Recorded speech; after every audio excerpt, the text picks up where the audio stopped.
It's now time for Talkin' Boxing with Billy C. It began as a podcast, went live on the net, and transformed into a full-blown empire. Across the web, on Fight Now TV, and on radio stations around the world. It's the only daily boxing talk radio show on the planet, hosted by the only guy with the balls to do it. Many have stepped into the ring. Many have tried to take the belt. And one by one, they've fallen. Another victim of the undisputed heavyweight champion of boxing talk radio. Talkin' Boxing with Billy C is on now. My style is impetuous, my defense is impregnable, and I'm just ferocious. I want your heart.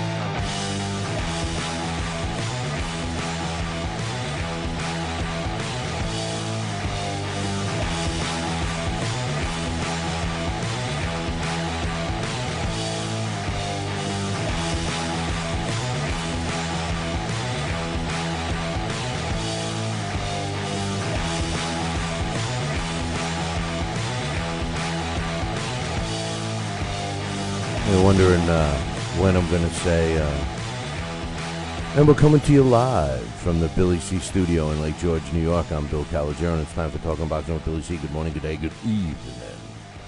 Whenever you're listening, hope you're doing all right. We got a busy show scheduled for you today, as usual.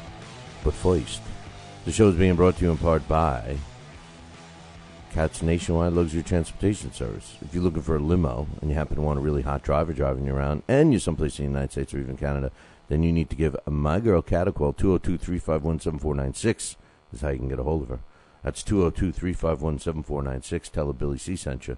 But remember, she's my girl. And by the way, if you get a chance to talk to her, tell her to give me a call. If she calls me and tells me that you told her to call, well, then I'm going to send you a prize. Just make sure she gets the information from you. You know, I'm not a mind reader or nothing like that. But although I've played one on television, no. Give her a call today, 202-351-7496. The show is also being brought to you in part by Campanaro and Tomkovich. If you're looking for a lawyer, use the ones that keep my ass out of trouble, and that is Campanaro and Tomkovich. Call them today, 845-221-4099. That's 845-221-4099. Campanaro and Tomkovich. Let Campanaro and Tomkovich knock out your legal problem. 845-221-4099. The show is also being brought to you in part by my friends over at the Halftime Bar and Grill, Route 9, South Glens Falls. Check them out. They got great people there all the time. They got drink specials, which is always a good thing. You know, if you're like my girl that I'm looking for, you know, I'm looking for any girl that's drinking tequila, whiskey, beer, or gin all night long, or a combination of all of them. You know, then I got a shot. But hang out at the Halftime Bar and Grill. Live entertainment on Friday and Saturday nights. 518-792-4869 is the number. 518-792-4869. And, of course, for all your boxing equipment needs, make sure you go to only one place, and that's called ringside.com. That's right, ringside.com. And by the way, there's a special going on right now. You get a $30 gift card if you order something from ringside.com today and tomorrow. So check that out. If you're interested in getting that code, drop me an email, and I'll give you a code for a $30 gift certificate for any order that's over $100. So that's really easy. You get 2 pairs of gloves, and you're spending $100. You know, make sure on every other day that you mention Billy C, get the Billy C discount. And for all the trainers and gym owners out there that are buying equipment in bulk, make sure that you drop me an email, Billy at talkinboxing, TalkinBoxing.com, and I will get you even more of a discount. That's right. I'll be able to get you even more of a discount if you drop me an email, and I'll hook you up with that. But nothing for nothing. There's only one place. Nothing for nothing. There's only one place for your boxing equipment, and that's ringside.com. Busy show scheduled for today. Dax Khan is scheduled to come on and give us his boxing schedule roundup. As been the case the last couple of weeks, we got yet another celebrity in the chat room today. Iron Mike Tyson. That's right. Iron Mike Tyson is in there. Yeah. We got great stuff going on. Hanging Fire is in there, and from what I understand, him and Mike are real tight. They both are coming from the same IP address. Imagine that. Imagine the same IP address. Does anybody know what I'm talking about? Yeah, well, maybe some of you computer people do. My man Jay is in the chat room, and he says, I came to the conclusion that Sugar Ray Robinson is no longer the greatest fighter of all time, and I asked him, really, who is? And he thinks Homicide Hank, which is, of course, Henry Armstrong. There is some argument there. The top three, generally, that you hear about, Sugar Ray Robinson, Henry Armstrong, and either Harry Greb or Joe Gans. Generally, those are the first four fighters that come to mind. I have Sugar Ray Robinson in front of Homicide Hank. I got Henry Armstrong number 2. I was actually just shuffling around looking. I had my all-time top 10 fighters listed someplace. I thought they were right over here, but I guess not. I'll have to find them and go over them. Might as well revisit that, right? Might as well revisit, who's your top 10 all-time great fighters. We had some fun doing middleweights and heavyweights and all that stuff. If you got a minute, why don't you drop me a list? Drop me your list. All-time great top 10. Let's look at the all-time great top 10. Who are they? This is interesting. This is interesting because, we do this every year. Scotty Krause usually does the end of the year stuff and awards and all that stuff. And he's been, battling some stuff right now. So we're expecting him back. And if not, hopefully he'll be back real soon. As a matter of fact, I think next week. But we'll have to wait and see on that. But every year we do this, and I'm starting to see some movement. I'm starting to see some changing, and it's because of you guys, the Utes of America, the younger people. I'm 50 plus, right? So people my age or older, if there's anyone left older than me, I could see us being similar. But the youngins, the 30-something-year-olds who don't think they're young anymore, who I guess technically you're not. You're not a baby no more. Get your fingers out of your mouth. But the bottom line is, who's your all-time great? Top 10. All-time. We've focused on heavyweights. We focused on middleweights. Welterweights we might have focused on.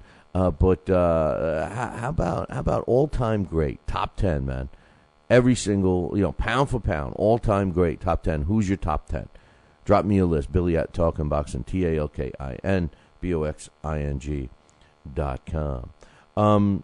And yeah, by the way, if you are a female, and I don't care how old or anything like that, if you're out in a bar and you decide to drink tequila, whiskey, beer, and gin all night long, and you get lonely, give me a call, because you're the kind of chick I want, man. Yeah, especially after tequila, whiskey, beer, and gin all night. I think I got a shot then. I think I might have a shot. If you're in upstate New York and you need a trucking company, then you need Rosselli Enterprises. Rosselli Enterprises is trucking at its finest. They have it all: dump trucks, dump trailers, walk-in floors, flatbeds, flowboys, tankers, loaders, and a full line of roll-off containers for any job, big or small. Rosselli Enterprises is also the source for all your sand, gravel, and topsoil needs. Visit them on the web at RosselliTrucking.com or call 315-433-5115. That's 315-433-5115, and tell them Billy C sent you. Are you ready, America? Then let's get it on with Fight Now TV. It's time, fight fans. Your channel has arrived. All the fights, all the names, all the action. From world-class boxing events to mixed martial arts showdowns and other combat sports matchups, Fight Now TV delivers the hits and more. Call your television provider and tell them you want to get it on with Fight Now TV. For more details, go to fightnow.com. We've got a great matchup tonight. Fighting out of the left corner is the #1 ranked contender. No, he is not. I'm sorry, but who are you? I am the IBO computer. I am programmed to provide only fair and unbiased boxing rankings. This fighter is the #15 ranked contender. Fair and unbiased boxing rankings? That's a new concept. Actually, it is not. The IBO has provided unbiased computerized rankings for many years. Well, we've still got a great fight tonight, folks. In the left corner is the #15 ranked contender. The IBO, the champion of integrity. Learn more at iboboxing.com. Check out BillyCBoxing.com now, or feel the wrath of the mighty mustache. Oh, that hurts. Why are you doing that to my face?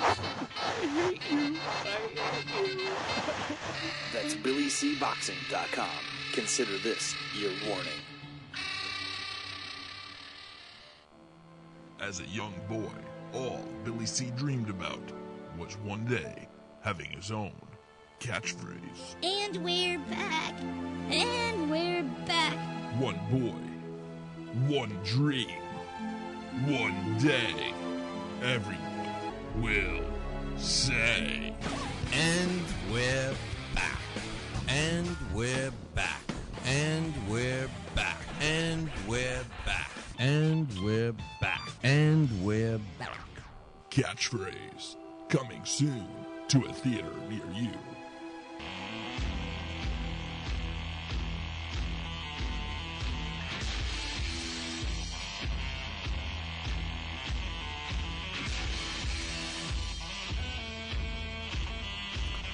And we're back. You're listening to the Talking Boxing with Billy C show. You're watching a replay on LDL TV, baby. That's right. Make sure you tune into LDL TV for all your boxing and other sports, too. LDL TV is where it's at for all the information about the station and all the live events that LDL TV does. Drop the big suit himself, John, at LDLTV.com, an email. John at LDLTV.com. Anyway, I'm still looking for my top 10, but send me yours. Your top 10, all-time great. Top 10, pound for pound. Who are they? Billy at Talkin' Boxing, TalkinBoxing.com. A couple of emails. First and foremost, I got one from my man Elias, and he's out of Madison, Wisconsin.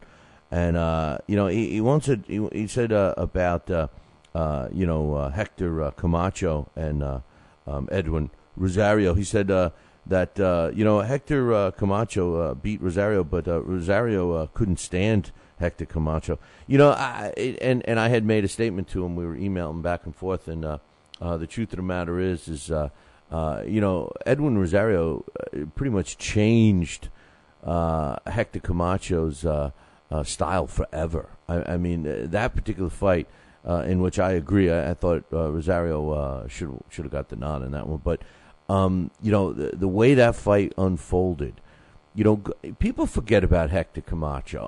In the early '80s or in the mid '80s when he really busted onto the scene, this was a guy that had it all, man. He had hand speed and he had power, and he would engage with fighters, and he just blew them out. He was one of the most exciting fighters to watch, the young Hector Camacho.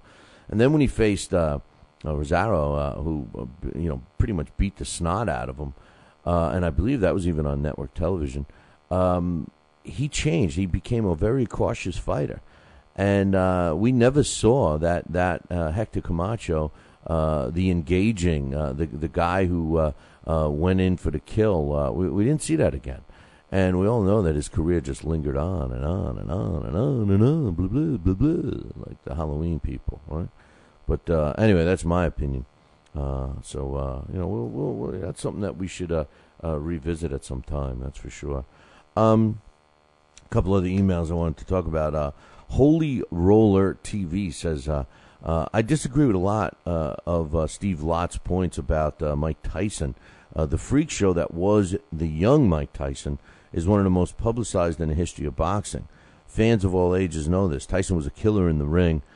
He had a brutal nature. Cuss did not teach Tyson to be an animal. In fact, Cuss saw the vicious animal in Tyson from a very young age. That was in Tyson's nature. He was eating sparring partners alive and absolutely intimidated his opponents from the amateurs to the pro. He says, Lott makes a comment about Tyson's soft-spoken manner. Well, in this soft-spoken manner, Mike Tyson once stated that he wanted to push an opponent's nose bone up into his brain, and that he wanted to take opponents' hearts and livers and spleens and wanted to eat their children. Tyson must go down as one of the most offensive mouths ever in the history of heavyweight boxing. First of all, I wouldn't be the guy that's going to question Steve Lott on the subject of Mike Tyson. All right. I don't know what your boxing background is, Holy Roller TV, but Steve Lott, in case you don't know who he is, Steve Lott was very involved in the career of Mike Tyson. He was that number 3 guy. You had Jacobs and Bill Caton and Steve Lott. Just as much as people talk about the known guys like Caton and Jacobs and of course my man Kevin Rooney. Some of the unknown guys that were part of that team were Steve Lott. And Steve Lott knows a lot more about Mike Tyson than I'm sure he would divulge to us or especially on air. His point about the soft-spoken voice was in response to when I mentioned about Jack Dempsey and the fact that Jack Dempsey had kind of a high, squeaky voice, and I wasn't even, remembering about Mike Tyson. And yes, he did. He said that his thought about that comment was that, people took it a little differently, to see this killer in the ring and then hear the voice. It was just maybe an anticlimax. I don't know, but anyway, it's very hard to dispute that Mike Tyson's youth and his rise to stardom was not the most publicized in the history of boxing. Yes, I do agree that most people know the story. As far as his brutal nature and Cus D'Amato not teaching it, no, I don't think anybody can teach a brutal nature, but I do believe that Cus D'Amato was instrumental in trying to get Mike Tyson to focus that whatever you want to call it, power, nature, his negative nature, his fighting nature, to focus on letting it come out only after the bell rang. I think that's what Cus D'Amato tried to do. Now, I think it's also evident that when Cus D'Amato left the world, Mike Tyson also let that nature, that negative nature, come out of his personality outside the ring, and that's when a lot of the problems with Mike Tyson that were also well publicized came out. So, he said that stuff, and a lot of that stuff was part of his persona. You're right, Holy Roller. He did, have opponents scared to death prior to getting into the ring. The most vivid in my mind, I don't think I'll ever be able to forget it, even when I'm old and can't remember my name and, remember to, actually pull your pants down to take a leak. When I'm that old, the bottom line is I think I'll always remember the look on Michael Spinks' face as he was being led out to the ring on that famous night. And I'll never forget the tumbling of Michael Spinks when he just took that first shot and was like bracing himself for it and just kind of collapsed. That's a definite. But as far as having one of the most offensive mouths ever in the history of boxing, I'm sure he said some crazy stuff. But I want to ask you one question, Holy Roller TV. Have you ever heard Bam Bam Rios recently? I mean, he says some pretty wild stuff. But anyway, thanks for the email. Keep up the listening and keep your thoughts, man. I appreciate your thoughts on Mike Tyson and also Steve Lott. So, Big Knuckle one says, I like Ricky Hatton, although I doubt he's going to become a legitimate champion again. Ricky has a fan-friendly style, much like a Gotti or a Ward. 3 years is a long layoff, but Ricky Hatton could be in some great fights if he can get back in shape and you match him with other B-level fighters. Big Knuckle, so in other words, you're referring to Ricky Hatton as a B-level fighter. Is that what I'm reading here? First of all, what's a legitimate title these days? I mean, that's a statement that I wish we all were on the same page with. I'm not disputing your thought, and I wish that we did have only one, but unfortunately we don't. So really, there's the way the networks look at it. There's 5, 6 legitimate titles. So I disagree with that. I think that Ricky Hatton will get a piece of a belt, get a piece of a title or a championship of a weight class, however we refer to it today. And I also think that he could be an A-level fighter again. He's not over the hill. This isn't a 40-year-old coming back. This isn't even a 38-year-old coming back. This is a 31, 32-year-old coming back. So, and a 3-year layoff for him might have been a good thing. He during that time, he not only did he balloon up. I'll never forget seeing a picture of Ricky Hatton sitting on a rock, or he was promoting something for his promotion company. He was sitting with a rock, a big boulder. I remember the picture. There was a boulder behind him or something. I didn't recognize him. That's how fat he got. I mean, he made me look like a Twiggy, if anybody remembers who she was. Ricky definitely had put on some Bambinos, but he's looking really good right now. His diet has increased. That 3-year layoff may have been a good thing for a guy like Ricky Hatton. So we'll see. Hey, let's look at it this way. This is a man that's hopping into the ring right now with a very good opponent. Sinchenko is not a layup fight by any stretch of the imagination. I mean, I don't think anybody would have criticized Ricky Hatton if he took a mediocre, a C or a D level fighter right now. For his first fight back, but instead he chose a major player, a once-beaten fighter, a fighter that was a former world champion, a fighter that just lost for his first time this year, So I mean, I give Ricky a lot of credit there. But anyway, hold that thought. Got another comment from Big Knuckle One and a couple other emails that we're going to read, all coming up in about 2. Are you ready, America? Then let's get it on with Fight Now TV. It's time, fight fans. Your channel has arrived. All the fights, all the names, all the action. From world-class boxing events to mixed martial arts showdowns and other combat sports matchups, Fight Now TV delivers the hits and more. Call your television provider and tell them you want to get it on with Fight Now TV. For more details, go to fightnow.com.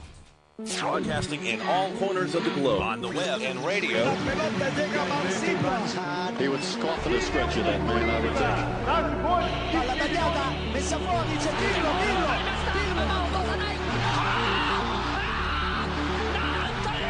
think. You're listening to Talkin' Boxing with Billy C. from upstate New York in the good old US of A. Boxing is here to stay because we are here to stay. The best 2 hours of boxing talk on the airwaves. Hey, fight fans, check out KOFantasyBoxing.com. KO Fantasy Boxing is boxing's only trademarked fantasy game. Check it out, www.KOFantasyBoxing.com. Select your own gym, your own fighters, track them through a season that can last from 3 months to a year, depending upon which league you join. You got to check this out, man, www.KOFantasyBoxing.com. Join it today. Again, www.KOFantasyBoxing.com. And tell him Billy C sent ya.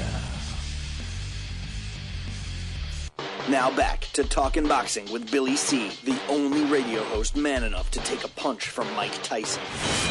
Wait a minute, man. Hold on there. Jeremy, man, I need you to take this one, all right? Wait, what? No way. I can't do this. Need I remind you I'm Billy C, damn it? Now put on that mustache and get in there. Hey, look at me. I'm Billy C. Crap.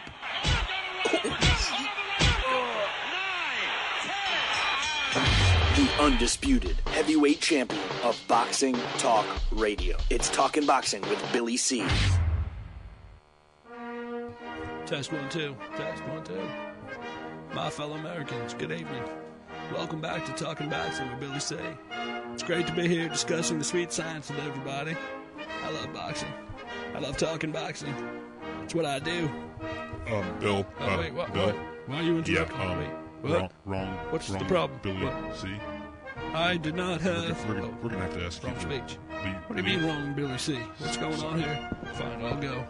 I just wanted to talk some boxing on TPSradio.net. That's all I wanted to do. I don't need your damn show. I'll get my own talking wrestling with the other Billy C. Yeah, that sounds good. I've always been a Hulkamaniac anyway. Broadcasting live, brother. Welcome back to Talking Boxing with Billy C. on the mighty TPSradio.net, brother. What you gonna do, brother?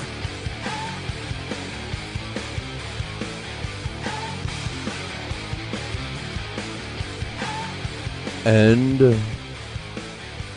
we're back. You're listening to the Talking Boxing with Billy C show. You're watching us on the Fight Now channel. That's right. And if you don't have the Fight Now channel on your sports channel lineup, you need to call your local television provider and tell them that you want Fight Now right now. It's that simple. Pick up the phone and friggin' call them. All right? You tell them once and for all, listen, damn it, I want the Fight Now channel. Give it to me. Otherwise, I'm canceling my subscription. That's the end of that. You know, and they'll say, but you don't have any other choice, man. You know, if you want TV, you got to buy. Oh, anyway, you know the deal. Just call them and tell them you want Fight Now right now. For all the information about the channel, you can find it on the website, www.fightnow.com. And, yeah, you know, I found it, man. I found it. You know, the first time we did that, I can't believe how much time flies. You know, this shows it. We're in our 10th year, all right? We're in our 10th year. We started the show in 2002. We're already in 10 years have gone by since we've been doing this show. And I'm still as broke as the, you know, I mean, come on, man. You know, trying to get $15 out of you guys for the premium podcast subscriptions is like pulling teeth. You know, it's like pulling teeth, you know, and, you know, even that. You know, I'm going to have to send Mike Tyson over there. He's in the chat room right now. Mike Tyson's going to have to shake you down for some moolah. You know, if you want the show to keep going, people better start signing up for the premium podcast because we can't keep going. I mean, with the way the economy is, you know, the bottom line is, you know, nobody wants to spend any money. It's terrible. It's terrible. But anyway, 2008 was the first year that we did the, you know, the end of year stuff, and even that's a long time ago. And I found my list, you know, and we actually put it out to the listeners in 2008. And we were asking the listeners who their all-time top 10 was, and I came up with a list, the top 100 fighters of all time great, and we started doing it every year since 2008, and it's amazing how much it changes, you know, how much the fighters that you know, move up, move down, move in, move out, and it's all based on your opinions. Even my top 15 list, I think I even have 20. I'll read when the time comes.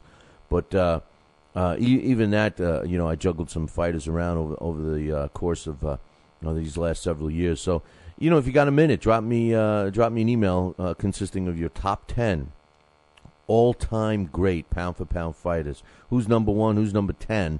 You know, I want all 10 of them. And then we'll talk about it next week, man. We'll talk about it next week. So, and then I'll give you mine, all right? All started with J-Man, who's trying to tell me that Sugar Ray Robinson is not number 1, and Henry Armstrong is. But, you know, that's an arguable point. You know, a lot of great experts have either Sugar Ray Robinson or Henry Armstrong at number 1. And then there's the other two guys that are up there that can also be interchanged with number 1, number 2, and that's Harry Greb and Joe Gans. So I mean, right, and then you got Sam Langford. You know, so you know, there's 5 guys, you know, right off the top of your head that just got into your all-time great pound for pound, and that's when.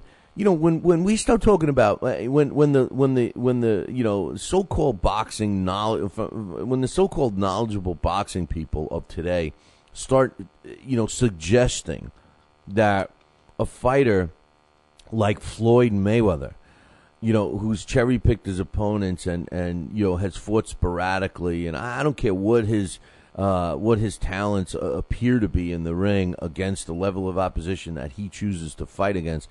But to suggest that he's in the discussion with all-time great pound-for-pound fighters like the 5 I just came to my head. I mean, it's mind-boggling to even suggest that Mayweather should even be discussed with those 5 I just named.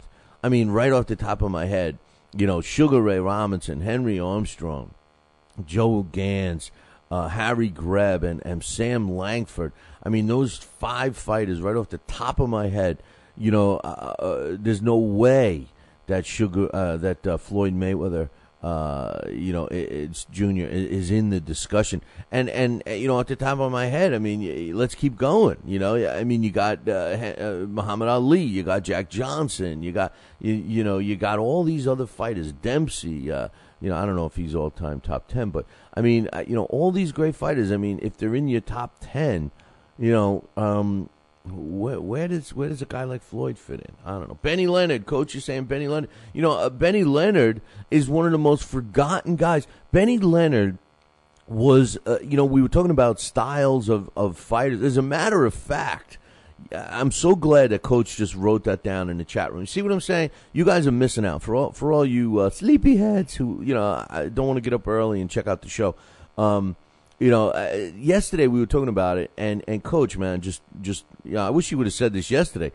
That's the guy who Sugar Ray Robinson tried to emulate. I was saying, Joe Gans and stuff like that, but you know what? Benny Leonard was a guy that was a boxer. He was a fighter like Sugar Ray Robinson was long before Sugar Ray Robinson. How good was Benny Leonard? Benny Leonard never got his hair messed up. This was a guy that would go to his corner and get totally pissed off if a fighter landed a punch on him and it actually messed his hair, and he would come back and open up a can of whoop ass on his opponent. Benny Leonard, great fighter, great fighter, great point to bring him up, Coach. I mean, that's what I love when we start talking about all-time great fighters, the names that start coming up, and to suggest that Floyd is in that discussion, or even Manny, for that matter, I mean, to suggest that these two guys, and I'm not saying that they don't deserve to be in an all-time great pound-for-pound list, because they both certainly are, but not in the top 10. It was my same argument with B-Hop being in the top 10 of all-time great middleweights. He's in the top. He's in the top 25. He's in a lot of your top 10s. But, to suggest he's one of the 10 best ever, I don't know. Big Knuckle also says, I never did like David Haye. He made his whole name off of cherry-picking fights, calling out the Klitschko brothers, and then making up excuses to duck them for years, all the while trying to shift the blame for the fights not happening onto them. I agree with you 110%, Big Knuckle 1. That's correct. I was saying this yesterday. David Haye did make his whole career out of, shooting off his mouth. As a cruiserweight, he was pretty successful, no doubt about that. He did avoid Vlad Zarek again, and moved up to heavyweight. And Big Knuckle 1 is 100% correct. In the heavyweight division, his main goal was to fight a Klitschko brother to make the money, and his road there was basically mostly mouth. And I admit, you got to give David Haye a lot of credit for being able to succeed in what he did succeed in, for just shooting off his mouth, never really doing anything in the ring. I'm sorry, but I David Haye is one of these guys I can't stand. And it's about, the man, not the fighter, the man. And even the fighter, I honestly can't, aside from some freakish power that he possesses, I've never seen this guy do anything in the ring that even as a cruiserweight, that to me exemplifies a quality fighter. I mean, all he was in the right place at the right time. His career was moved very intelligently in terms of getting him opportunities, and he's successful in the bank account. And in life, unfortunately, that's what matters sometimes, And I'll never have the money he has, but as far as boxing purism, and as far as your place in boxing history, he's not going to be a discussion ever. ever. Even if he got another fight with Klitschko and knocked him out and became the undisputed heavyweight champion, he won't be in the discussion. I'm sorry, he won't.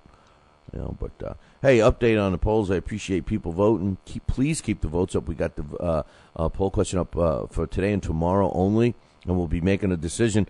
We got a close race going on, and it's starting to get some distance. 8 to 10 p.m. now is winning.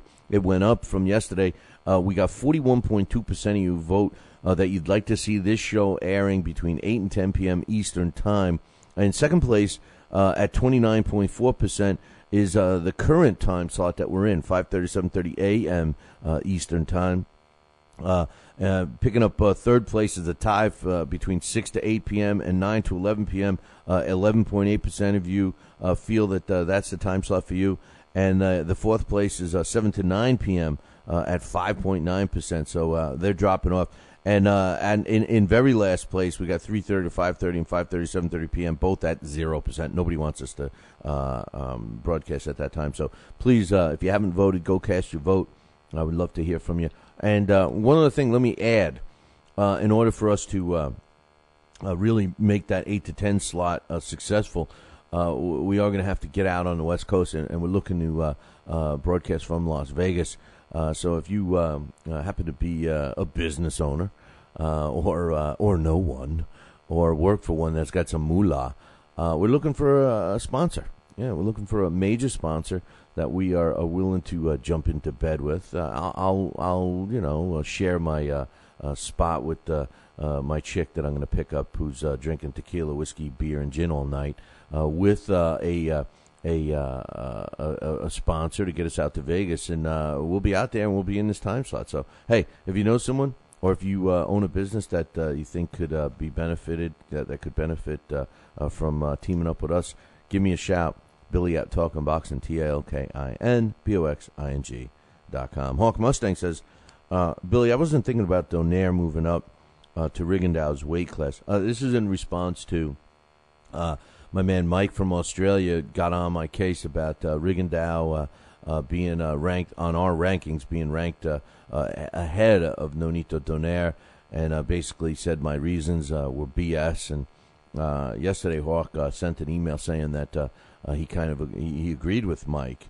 Today he says, Billy, I wasn't thinking about Donaire moving up to Rigondeaux's weight class. So I guess I see your point about having Rigondeaux ranked above him there. But Donaire has 3 wins now at 122 and a much longer and better overall pro record than Rigondeaux has.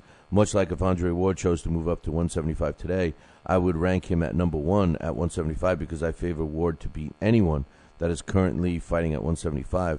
Ward's a standout at 168, and the 175-pound division has no standouts.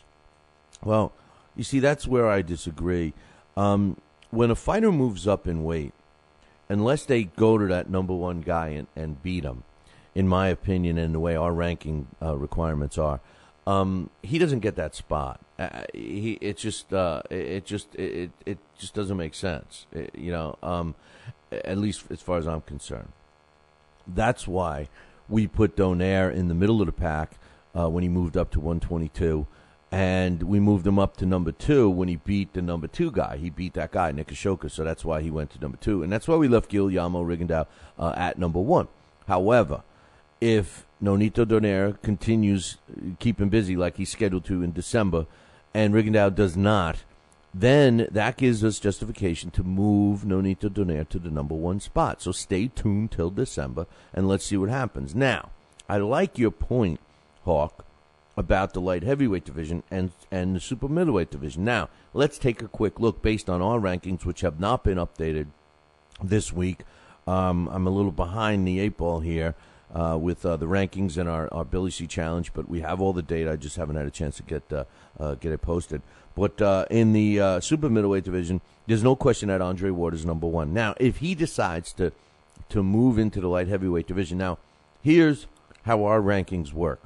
If he announces today, if Andre Ward announces today that he is relinquishing his belts at super middleweight and he moves into the light heavyweight division today, and his next fight will be at the light heavyweight division, we do not move him into the light heavyweight division until he actually fights. You can't just rank a fighter, in my opinion, you can't just rank a fighter in a new weight class before he fights in that weight class. So, therefore, I mean, look at Yuriorkis Gamboa. He hasn't fought. He's moving up. We still have him in the weight class that he last fought in. All right? But if Andre Ward decided to move to light heavyweight, and let's say he takes a fight. Now, if he chose to fight one of the top 10 that we have ranked, and he beat that guy, he immediately goes to that spot. Okay? Now, Chad Dawson is the guy we have ranked at number 1 in light heavyweight.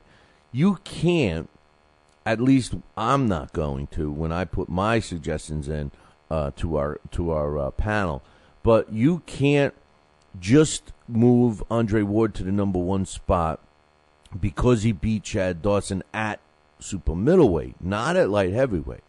You know, if you wanna, if Andre Ward fights a guy that's not ranked in the light heavyweight division, let's say he fights, Joe Schmo to get his feet wet in the light heavyweight division, and after he makes a presence in that ring, do we rank him in the top 10? Yes, we do, but not at the top. He'll climb up the rankings just like Nonito Donaire did. You guys are criticizing us, or me, for Nonito Donaire, but the thing is that we did put him right into the top 10 every time he's moved up a weight class. But to get to the upper echelon of that top 10, you need to beat those guys. And I think that Andre Ward eventually would be the top of the light heavyweight division. I agree. But there's some tough guys in that division. I mean, Gabriel Campillo. I mentioned Bernard Hopkins. I don't want to see him fight again, but he's in there. Nathan Cleverly. Bibat Shumanov is a very underrated fighter. Jean-Pascal Tavorius Cloud. I mean, all these guys are legitimate light heavyweights. And it would be unfair to them to take Andre Ward and just stick him ahead of them. Andre Ward could fight one of those guys. I could see him getting a fight with Campillo or Shumanov or Nathan Cleverly or Jean Pascal, or even better, Chad Dawson at light heavyweight. I mean, that would be a sellable fight. And then, should he get by them, immediately get him into that spot. I mean, that's my opinion, Hawk. And also, Hawk says, I don't think Hay should be the mandatory for Vladimir either. Although Hay did have his best heavyweight performance against Chisora, which I do agree with, and I did give David Hay credit for that win. He looked very good. I actually picked against David Hay in that fight. I believe I did. But yes, I agree with Hawk 100%. That was his best heavyweight performance. He says, and we both know these boxing organizations' ratings are corrupt. They're always working a money angle. Hay was all mouth and no action. Hay is annoying, and the Hay fans are even more annoying. I bet Hay would duck Pierce, Fury, and a few other guys right now. I think Hay is just looking for another huge check, and that's why he wants to fight Vladimir. Hay has nothing to lose. If Hay won, he'd fight more cans. I think you're wrong. I think that he has no interest in fighting unless he fights Klitschko. He said it, and it's 100% for the reason you just stated, for the big check. He has no interest in fighting Fury or David Price or any of them because that requires work and not as big as a payday. And David Hay is a fraud. David Hay's a big mouth, and we shouldn't give him. You see, my hang-up is rewarding these kinds of guys the big paydays. I'm not saying don't let them fight. Let them fight. But they shouldn't catapult over the journeymen, over the fighters, over the guys making a living out of boxing, and they're fighting 3-4 times a year. Not that many do anymore, but theoretically. And then all of a sudden, David Hay, because he shoots off his mouth and because he can sell tickets in England, catapults, leapfrogs over and gets a shot and a huge payday. I mean, why do we reward a guy like that? But anyway, thanks for all the emails. I appreciate it. Keep that up, man. You guys know I love that. A couple of weeks ago, I was critical of having pro boxing in Afghanistan. I thought that it's not exactly a good choice to pick a combat sport like boxing and stick it in Afghanistan with all the unrest that's going on there. But I do want to give some accolades to the Fight for Peace card. It was held Tuesday night in Afghanistan. I missed talking about it yesterday, but it was indeed the very first professional boxing card that was held in Afghanistan. The main event featured an Afghan middleweight named Hamed Rahimi, and Rahimi improved to 21-1 with 10 knockouts when he stopped Saeed Mobelwa in the 7th round. And he also claimed the WBO's Intercontinental Peace Championship. Oh, my God. That's a OMG. You know, are you serious? Did the WBA actually, the WBO actually create a belt called the Intercontinental Peace Championship? Police. But nonetheless, the Rahimi is now in the top 15 in the WBO's middleweight rankings. I just want to give credit to everyone that was involved with that show to make it come off. There was no issues with it, and from what I understand, it was pretty successful. You got to bring some fun to a country like Afghanistan. It's pretty much war torn. I'm not saying anything against our country because, we happen to be in a conflict with them. It's not a war. We're not in a war. Remember, even though our president keeps sending our troops over there and we keep losing, lives, American lives over in Afghanistan, we're not technically in war with them. So, I think a lot of these countries, I don't want to get political, but a lot of these countries just got to, back off, man. Worry about your own issues. The only time you got to worry about it is when somebody's pointing a nuke at you, and you gotta be set up militarily to defend yourself. But aside from that, man, you know what? We got our own problems here in this country. We just got devastated. There's a lot of devastation is coming out about Hurricane Sandy, who pretty much hammered the East Coast here in the United States. And, a lot of our efforts and money and all that stuff should be focused on what's going on here in our United States. And just like in England, or I should say Europe, all of Europe, they need to focus on what's going on in their own respectful countries. And, stop sticking your nose in other people's business, man. Unless it's going to affect us. I know. We all blamed, the hub of terrorists to be living in Afghanistan. And the thing about Afghanistan is that it's just all rocks, man. I mean, it's hard to find people living in those caves and stuff, and it's a natural place to hide out in, So I don't know, man. I don't know. Anyway, without my man Alex here to straighten me out, I need to stop the political stuff. But anyway, Floyd Mayweather said a really stupid comment recently. He says Manny Pacquiao is declining in his quality of his boxing ability, and he's become a desperate man. And this is all in lieu of the fact that Manny Pacquiao has reached out to Floyd Mayweather and said to him, "Listen, I'll take the 45%," referring to a 55-45 split in the revenue share. Mayweather said, and I quote, "In my opinion, Manny Pacquiao is desperate." He says he doesn't make his own decisions because Manny Pacquiao has a boss. His name is Bob Arum, who makes all his decisions for him. Once you take a loss, you're on the decline.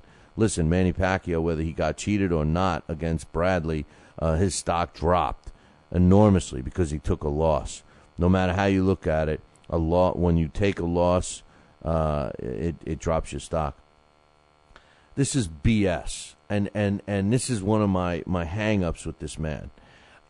For anybody out there that looks to Floyd and believes his rhetoric and what he says is not too smart. What Floyd Mayweather is doing here is he's manipulating, using Manny Pacquiao and manipulating his own career in a sense. He's trying to put the focus back on him and point out how valuable his undefeated record is. And, wants people to realize he thinks that people should be thinking that once you lose, that's it. You're not a great fighter anymore. And that's wrong. We saw this yesterday when we did the Blast from the Past about, in my opinion, the greatest fighter of all time, and that was Sugar Ray Robinson. The guy had 19 losses, man. The guy had 19 losses.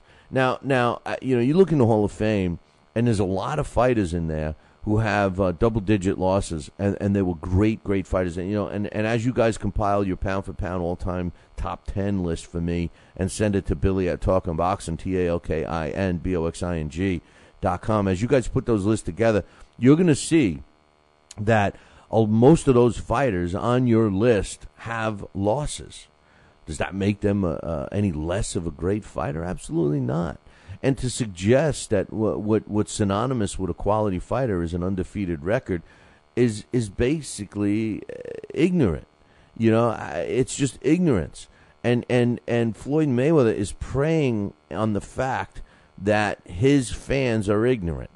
And, if you're a Mayweather fan and you like him because of his skills in the ring, and you think he's a great fighter based on those skills on the ring, that's fine. I have no problem with that, and I respect your opinion. But if you're basing it on his actions, his statements, and the fact that he's undefeated, that I got a problem with. Because, number one, like many people say, you should only judge him by what he does inside the ring. So, if that's what you're judging him on and you think he's a great fighter, you think he's an all-time great, I'm cool with that.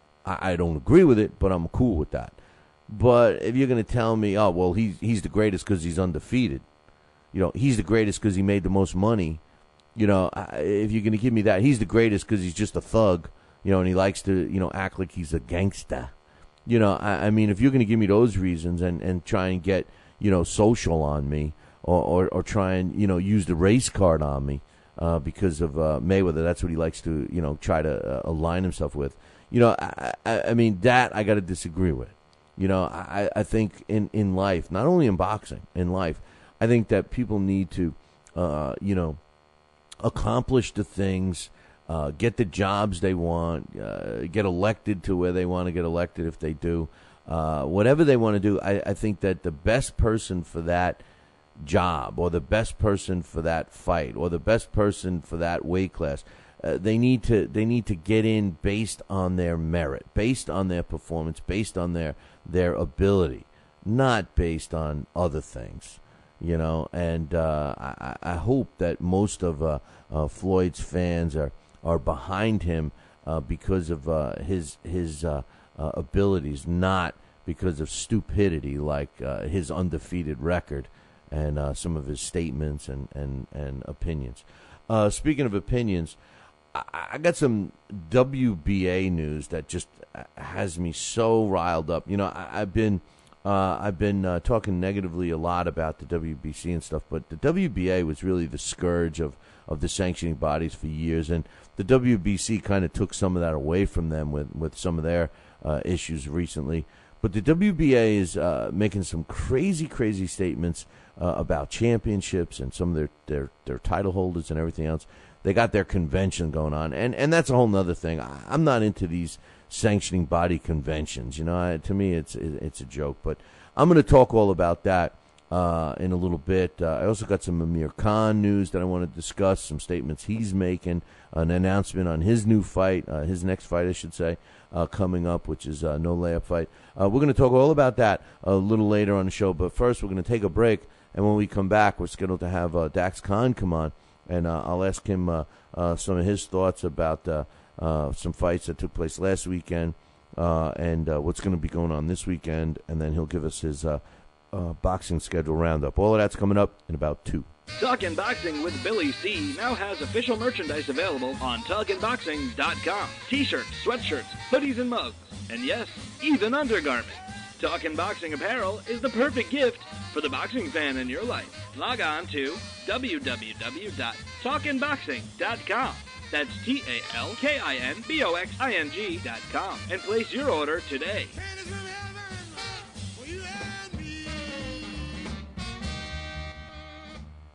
Join us here for 2 hours as Billy and the gang do what they do best. Every time I start talking about boxing, a white man got to pull Rocky Marciano out their ass. Rocky Marciano was good, but compared to Joe Louis, Rocky Marciano ain't. Hit Joe Louis's ass. Joe Louis was 75 years old when he fought. Huh? What? We're supposed to be talking boxing. It's Talking Boxing with Billy C. As Billy C sits here in the multi-million-dollar Talkin' Boxing Studios, sipping a fine wine before you're even out of bed, you should be thinking, damn, I wish I had a mustache like his. It's the Talkin' Boxing with Billy C show. He's Billy C, and you're not. Sucks to be you. Now let's dig into our archives and hear a rare interview when Billy C first became the champion of boxing talk radio. Hello, Billy C. As the new champ, can we ask you a few questions? Why, certainly. Okay, your fans would like to know how you and your corner have successfully walloped the competition. We're not ordinary people. We're morons. Anything else? I'm a victim of circumstance. Did your success finally come when you made the show 5 days a week for 2 hours? What do you think? I'm trying to think, but nothing happens. Now, please tell the listeners what you've learned from making it this far. Certainly. If at first you don't succeed, keep on sucking till you do succeed. Great words of wisdom, Billy C. Keep up the great work as the undisputed People's Champion with your show, Talkin' Boxing with Billy C. Any last words to anyone who's listening? This is your fault, you bonehead.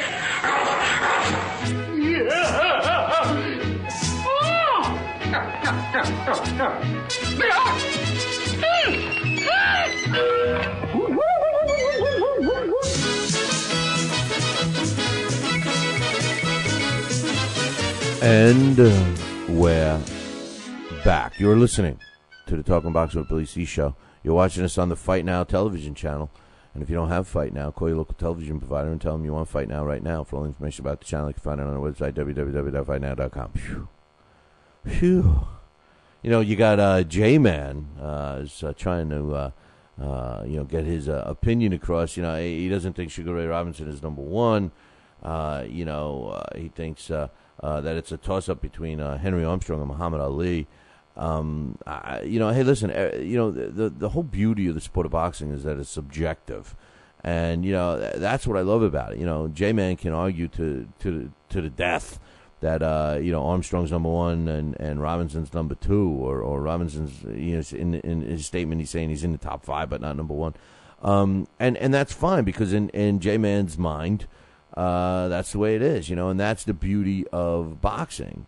Whereas some other sports, you could take some of the statistics and throw it in people's face, which you really can't do with the sport of boxing. All I can say is get your list in, man. I'll read your list, your top 10 all-time great pound-for-pound list. Email it to billy@talkinboxing, TalkinBoxing.com. Well, joining us right now, my man Dax Khan. What's up, brother? Hey, good morning. Listen, obviously Jay wasn't able to make it to our Hall of Fame. And if he was, maybe he would have got a little bit of an education on there, or maybe if he did a little research, he'd understand that Muhammad Ali himself, still to this day, says he was not as good as Ray Robinson. Yeah, well, I mean, listen, it's all subjective, and, you could make the argument, Henry Armstrong fought Sugar Ray Robinson at the end of his career. Henry Armstrong was a fantastic fighter. I mean, there's no question about it. I think if you look at those two fighters, Dax, I think in my opinion, what the reason why I give Sugar Ray Robinson the edge, and J-Man, check this out. Listen, the reason why I give Robinson the edge is because he was so much more technically better than Henry Armstrong. I'm not taking anything away from Henry Armstrong, but he wasn't exactly a technician in the sweet science. He was a wild man. He came out. He was similar to Manny Pacquiao. I guess he's the most, closest thing to a Manny Pacquiao. But Sugar Ray Robinson, he could do it all. I mean, he had finesse, he had power, he had footwork, he had defense. I mean, he was the complete package. Oh, absolutely. And trying to take anything away from Henry Armstrong would just be foolish. I mean, you're talking about the first three-division world champion, the only three-division world champion, simultaneously when there was only 8 divisions, so you just make a fool of yourself trying to take away anything from that man did or accomplished. And back then, guys were a different breed. They fought more often. They fought for different reasons, here on and so forth. But, yes, Ray Robinson was the complete package. And, Jay, just to answer that question in the chat room that I asked you that you had no idea, Ray Robinson became a middleweight because at welterweight, Ray Robinson couldn't get fights. Nobody would even vie for his title. Oh, When you're so good that nobody will challenge you for your world title and you have to jump to middleweight, what does that tell you, my friend? And not only that, but that was early in his career. I mean, his career lingered on. I mean, we talked about this yesterday, but his career lingered on for 20 years, and probably 8 of those years at the end when he shouldn't have even been fighting, he was still competitive. When he won his last title, he was over the hill, so I mean... against Hall of Famers, against future Hall of Famers. Well, that was the whole thing, he and the level of his opposition. Now, I brought this up yesterday, Dax, because people are going to eventually throw it in someone's face down the road when Junior gets up there. But the big argument about Floyd is that his level of opposition has been cherry picked and everything else, which I agree with. All right, and you could say that about Sugar Ray Robinson. In his last 20 fights or so, his last 4 or 5 years of his career, he did fight some very marginal opposition, but the frequency of those fights was still a couple times a month, and he did get a shot and went the distance with Joey Archer, and then what did Ray at one point in time? Didn't he defend his title or fight 5 times in 2 weeks? Something like that? Yeah, he did, and so did Armstrong. And Henry, they all did back then. Of course, like I said, Bill, we could drag that out all day, but you know what? Things were a lot different back then. If you didn't fight, your family might not have ate. That's right, and it was actually a job that that's why they did fight, and that's why they fought so often. They didn't spar as much. They got their fine tuning in the ring. But hey, this one last thing. What I do see a lot of people typing is talking about resume. If you really wanted to base things on resume, I think J-Man wrote something in here to the effect of, he's wrote several times say about the effect of resume is the important thing, resume is the important thing, resume is the important thing. If it was just skill, then what's it right on here? James Toney and Roy Jones would be top 20. Then also, you know what? If it was just based on resume, Oscar De La Hoya would be top 10. Well, that's my fear. The arguments that some younger fight fans make is my fear of the future, and this is what Tony Treem and I talked about many times, not only on the air but off the air and in person. It scares me because 30 years from now, 40 years from now, I'll be long gone, and somebody that's 30 years old now, that's going to be 60 years old, talking about the history of boxing. I just hope that they aren't putting the emphasis in those resumes, in the video footage they can, touch and feel and watch, and forget about these guys that we're talking about, because that's going to be terrible for the sport if someday, they're talking about a guy like Mayweather or even De La Hoya or even Manny Pacquiao as being, the greatest ever, and that's going to bother me, even though I'm not going to be able to argue much about it, but that's going to suck. Well, you know what? We can only hope that cooler heads prevail. And you know what? You're always going to have a guy out there like a John Scully who's always going to constantly be educating these guys on how it really is. So, well, you hope eventually, like now, I mean, I'm old enough to look back at the 80s and chuckle, because sometimes I still think I'm living in the 80s, and I say this all the time. If you asked me, if we were sitting at a bar in 1985, and you asked me, hey, Bill, do you think that we're witnessing the last great era of boxing, and that it's going to go on for the next 25 to 30 years, with everybody looking back at what we're witnessing now as a great era? I would have laughed at you. I would have thought that you were, on something.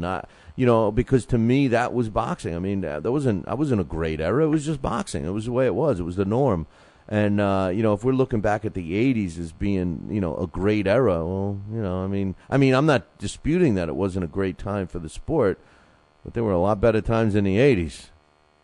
Oh, there was a lot better times in the 80s, the 70s, the 60s. But, of course, everybody, everybody, whatever era you're in, if you don't know anything different, then you think that your era is the best. Exactly. And here's the best part. When anybody ever does that argument with you, here's the best answer. All you got to say is, well, we all kind of unanimously agree that the one of the best eras in the heavyweight division were, the Muhammad Ali, the Joe Frazier, the Sonny Liston, those 60s and 70s were pretty much everybody will admit that that's one of the best eras in the heavyweight division. Well, remember this. When Muhammad Ali was still Cassius Clay and when he was fighting guys like Sonny Liston, the old-timers were saying, oh, this generation sucks. I wish they had a good quality heavyweight division like it was during Rocky Marciano days. So that's what they were thinking then, and we look back at that now and we kind of chuckle. It's, you can pick anything apart. Yeah, like your phone system. We just lost Dax, and hopefully he'll get right back to us here, and he will finish his thought. That's one of the things that always makes me laugh. It always makes me laugh when, people start talking about the eras and who was great, who wasn't, and all this stuff. Boxing is so subjective, and I throw that in because, and I'm going to come out of the left field here with the stats, the CompuBox stats, or whatever you want to call them. You can't base a fight discussion on those statistics because the statistics are being made up from subjective opinion. And, in boxing, it's the only sport like that. Now, I've said this all along. When and if the human element gets removed from the punch stats, now you got something to talk about. And we'll see about that. Anyway, we got Dax back on the line. We lost you abruptly there, my man. But you okay now? Yeah, we're just recovering from the storm over here, so a lot of stuff's still down, a lot of stuff not working. We still got a lot of wind over here, and, I think I told you off the other line, over where I live, it's still Thomas Edison edition wire. Yeah, well, you know what? Our phone system here. We still got Progresso soup cans and string, so... and yours is new. Yeah, new compared to yours. But last week, there was a fight that... kind of shocked most of us. I mean, we all were wrong. Well, actually, there was a couple of people that were correct in the Billy C Challenge, but Carlos Abreu not only beat Thomas Delorme, he knocked him out.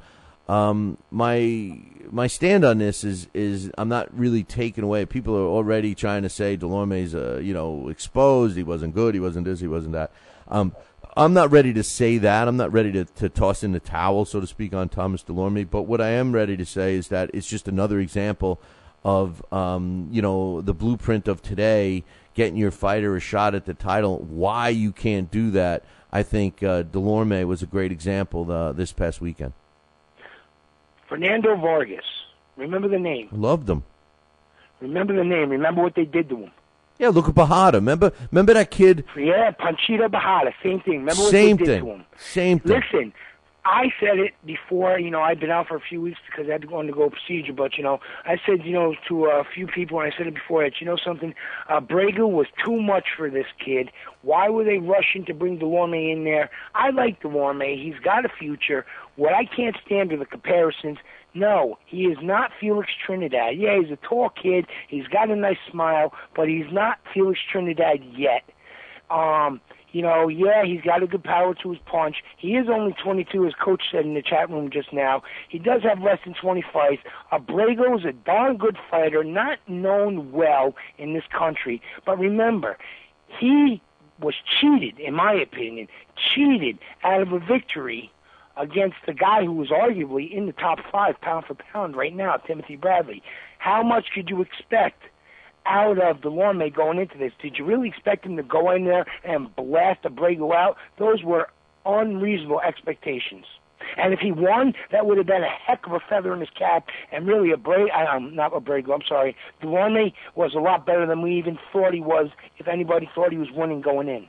Well, I saw two things, really, to be honest with you. If you want to get technical, I saw a lack of adjustment by his corner. The kid gets rocked. And, he's obviously, seen some things he's never seen before or wasn't prepared for or just wasn't ready for. You know, and the corner didn't do anything to make an adjustment. You know, to switch to southpaw, you know, back and forth for the southpaw to orthodox, although it was biding him some time. I mean, you know, that's not an adjustment that, you know, makes any sense to me. I mean, they just, you know, the kid got in trouble. They needed to shift gears right then. And Dax, you and I have talked about this. That's where the lack of true quality trainers is hurting the sport. You know, we got rah-rah men. Everybody can dump water on your head and tell you to go back in there and try your hardest, but to make an adjustment that a fighter will actually listen to. DeLorme's got a good man in his corner, too. What's that? DeLorme's got a good man in his corner. Who's his trainer? I forget. Hector Roca. Yeah, well, you know what? Hector Roca, you know what? I'm going to say it right now on the air. Heck, that's right. I remember seeing Hector Roca in the corner. I believe Hector Roca's his trainer.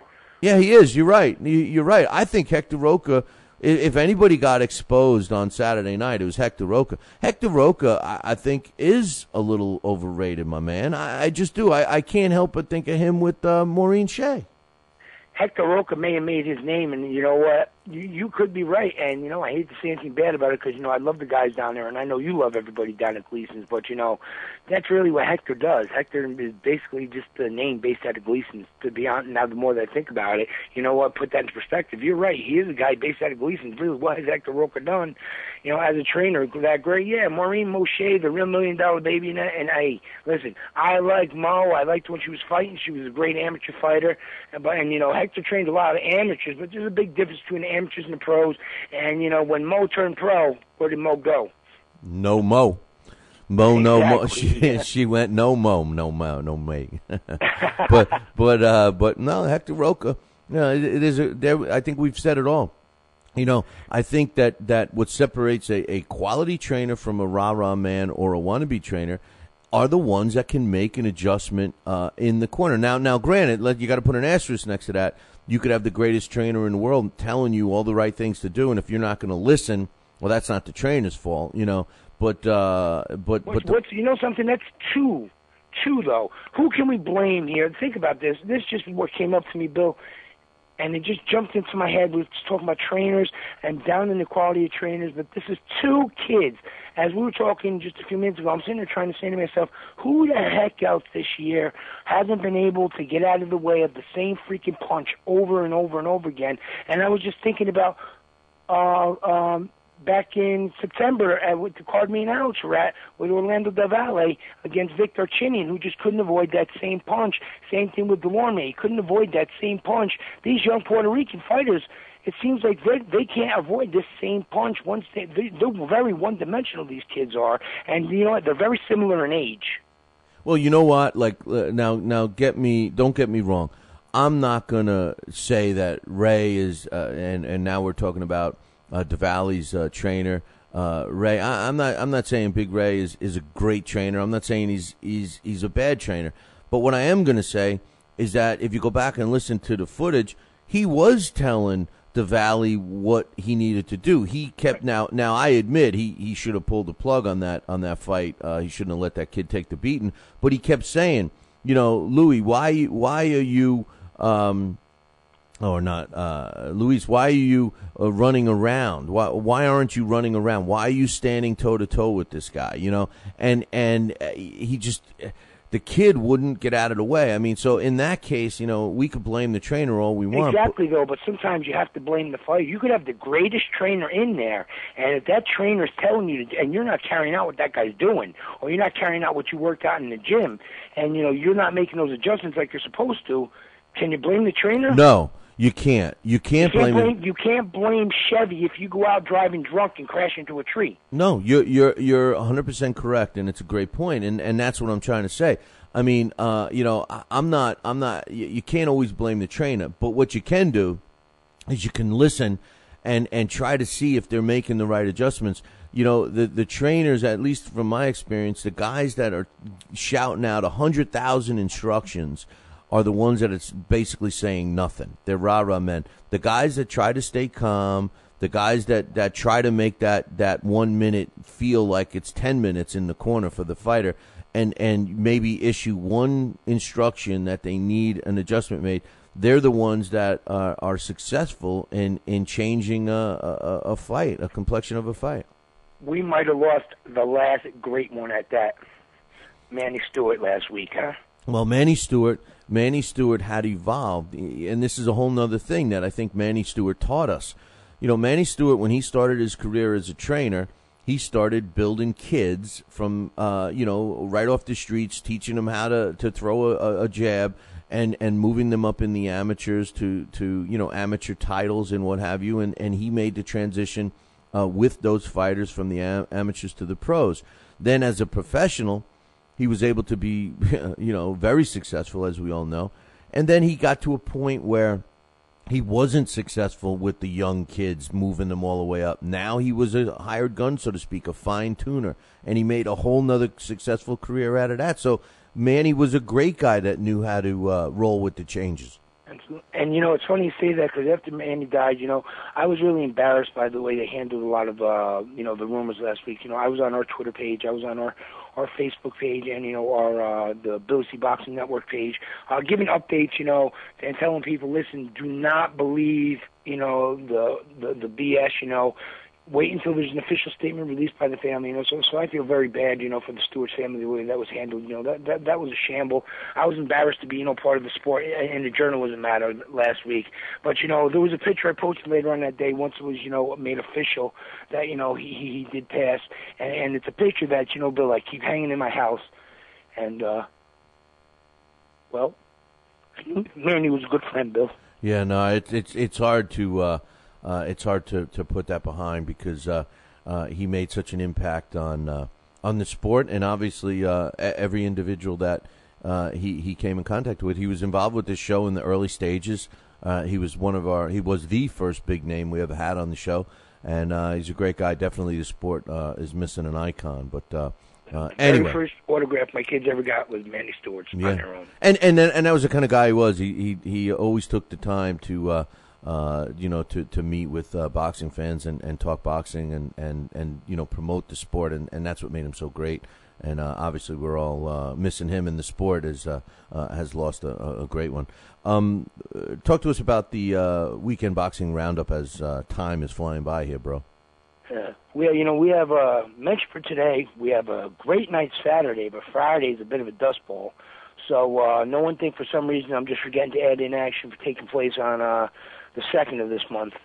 Tonight in the UK, veteran and former 140-pound WBC champion Junior Woodard steps in to defend his BFC British welterweight title against unbeaten prospect and hard-punching Frankie Gavin. Unbeaten 10-0 welterweight Ronnie Heffron is also slated for action. That card is brought to fans by promoter Frank Warren and will be aired on Hungry Sport 1 TV network. Saturday, November 3rd, in Cologne, Argentina, Argentine TYC Sports, Samson Boxing, and middleweight king Sergio Martinez Maravilla Boxing Promotions airs a quality event. Bantamweight action headlines tonight when Roberto Vasquez steps in against John Mark Apollinario to defend his interim WBA World Bantamweight title, and the co-featured WBA female lightweight champion Cecilia Caminales defends her belt against Simone de Salva Duarte. Veteran and one-time world title challenger Fernando David Saucedo will also be in super featherweight action that night. In Humble, Texas, Golden Boy Promotions has an event aired on Fox Espanol. Middleweight Fernando Guerrero faces J.C. Candelo in the main event. 13-0 middleweight prospect J. Leon Love will also be on that card. And another simultaneously being thrown by Golden Boy Promotions will be this week's Telefutura card in Anaheim, California. Headlining with 12-0 welterweight Frankie Gomez versus Manuel Laba, and unbeaten lightweight Jamie Cavanaugh brings his 11-0 resume in against Ramon Valdez. In Campo, Mexico, Canelo Promotions airs on Mexico Televisa. This week is a female world title doubleheader. Yasmin Rivas defends her IBF female bantamweight title against Marilyn Rivas. Yes, I'm sorry, I thought I was misreading that. And then the co-feature, Esmeralda Moreno defends her WBC light flyweight title against Marcela Quintaro. Miyagi, Japan. Tekken Promotions has a world title doubleheader when Shinsuke Yamanaka defends his WBC bantamweight title against Thomas Rojas, and in the co-feature, Toshiyuki puts his WBC flyweight title up for grabs against unblemished Nestor Daniel Navarez. And in Germany, Sauerland Promotions will air on Germany ARD, Hungary Digisport TV. In the main event, the always entertaining Marco Kappenhuck will pit his WBO cruiserweight title against Firat Arslan, and unbeaten light heavyweight Dustin Dirks takes on Clinton Consical for the WBA Intercontinental Light Heavyweight title. And 21-0 heavyweight prospect Edwin Gerber takes on the Diggling Man Darnell Wilson. Finally, in Canada, a card that has my interest peaked is going to be aired on Wealth TV and promoted by Interbox, and that will be the return of Lucien Bute. Lucien, we all know, was shell-shocked in his last fight against Carl Froch, and in the process, he lost his IBF super middleweight title, but Bute is going to fight a light heavyweight kid. Well, you can't really call him a kid. He's a 30-year-old, but he's an unbeaten 12-0 Dennis Grashev. And should Bute be successful, he's going to grab Grashev's NABF light heavyweight title. And I guess you can say he'll officially make his jump to the light heavyweight division, and you can call his career, back on track. It's really, I really find it curious to see how he's going to handle that, considering how badly shell-shocked he was. And my whole curiosity that night, Billy, is just going to see how Bute reacts the first time he's hit hard. Well, are you still there? I'm still there. Yeah, when he gets hit hard, the problem with Grachov is that he's so damn slow. I don't know if he's even going to hit Bute. And it's interesting that this fight was at light heavyweight only because they didn't want to suffer. I think it is a catch weight, right? It's like 170 maybe. Yes. And what the odd part about that, there's also an NABF light heavyweight title in there. Oh, so the Murphy's saying that the oh really? Oh, okay. So then I guess then what happens with the rematch with the Bute? I mean, with the Bute Froch fight? Anyway, Pierre Oliver. Looks like it's off. I don't know. That's just yesterday is when I put my roundup together. So that's news to me, Murph. So thanks a lot for putting that in. And just by chance, where did you happen to hear that, buddy? Just inbox me and let me know. No. He's talking about the Cote Ale Chiba fight. Oh, I'm sorry. I thought he was talking about the Bute Grachov fight. No, I was just going to ask you about that because I hadn't heard anything about the Ali Chiba Pierre Oliver Cote fight either, and I asked Murph and he said it was canceled, and that's why we haven't heard of it because it's actually a really slow weekend. Captain Huck is fighting this weekend, right? Yes, he is. Captain Marco's fighting this weekend. He's going to be fighting his WBO title against Firat Arslan. And also, just to wrap up that last card, Sebastian Gutierrez, the super bantamweight, is on that card, and Mikhail Zawicki is also going to be on that card in the light middleweight affair. Oh, they're saying that the co-main is Alan Green. I see. That's right, Alan Green. Oh, God, that's not even worthwhile for the challenge. It really isn't. But I don't know. Well, they got to wait till I get done talking, and they know exactly who's on the card, huh? But because Dave Murphy's trying to vie for my job. No, well, you didn't. Just kidding. Did you mention Alan Green's fight? I didn't get a chance to finish it because we stopped and we were talking about Bute, so I didn't mention that on the bottom. Well, finish it. Alan Green's also on the card. Finish it. You only got a couple actually, minutes. My roundup, it says, Renee St. Just faces former Super 6 late-minute substitute and super middleweight contender Alan Sweeten is Green. Super bantamweight Sebastian Gauthier is also on the card, as well as unbeaten light middleweight Mikhail Zawicki. Yeah, that's one of, I think that's one of DeBella's fighters, right? Zawicki? Yeah. I believe so. Yeah. Well, it's not a bad card. It's going to be on Wealth TV, so we'll have to wait and see. I personally don't think that the Bute-Grachov fight is going to be very competitive. I think Bute is going to outbox him very easily, just like Smila Salika should have done, and got a little cutesy in there with Grachov, which basically earned Grachov this payday. I haven't really been too close to Bute's team lately. You know Bute's team fairly well. I know Bute's team, fairly well. So I haven't really gotten the inside scoop to really find out exactly how well that Lucien has reacted. Just even away from the public scene on exactly what type of how he. What's the word I'm trying to, his reaction to the loss to a Froch. Perfect example is when the kid from the contender there, Alfonso Gomez, I remember I used to talk to his team all the time, and I remember when he went in there and he got blown out against Miguel Cotto, and that was his first real true loss. where, he was actually hurt and beat up and, just embarrassed like that. And I remember the first thing they said to me, they were like, they never seen a fighter like this. They didn't know, what to do. They said the guy was just emotionally, physically torn and worn. And you see that with a lot of these guys that are so used to winning, the guys that are put on that home stage and who are made to look like such a big star like Butte is. He comes out in Canada, he's got all the fireworks, he's got the songs going on from the 80s, and, everybody just loves him. They got the slot machine entries, and, in up there, but then, of course, he's been hand-fed a lot of guys. How was it? That was an embarrassing loss for him. How did he recoup on that mentally? I haven't heard anything. Yeah, well, you know what? We're going to see it against Grachov, and then boxing's 90% mental, 10% physical. And then the rematch with Froch is already going to happen. It's going to take place in Montreal, and we'll see what happens. I think he's got a tough uphill battle to climb, and even Froch is. They're both taking, winnable fights, but they're not layup fights. I mean, Youssef Mack for Carl Froch isn't a layup fight. I mean, Youssef Mack is a tough opponent. Youssef can be a tough opponent, but then again, Youssef can be an easy opponent. I've seen Youssef Mack look good, and I've seen Youssef Mack just get starched almost effortlessly. Don't get me wrong, I like Youssef Mack. Nice guy, but as a fighter, he's hit and miss. He's more miss than he is hit when it comes to the big stage. Well, in boxing, you hope that they miss rather than hit. I'm talking the other way. But Dax, great job. Glad to have you back. Glad everything worked out well, and now you just got to get. One last mention this week. Honest to goodness, I know a lot of people and gotten a lot of responses, and I know you've been following our Gabriel Ruella saga. The final installment is going to be up this week, and then I guess he's going to come on the show and speak to you. And I just want to say thanks a lot. I got a lot of well wishes and emails from the fans and listeners and readers of our network. Things are going good. I'm feeling better, and I'll talk to everybody next week. Sounds good, my man. Talk to you soon.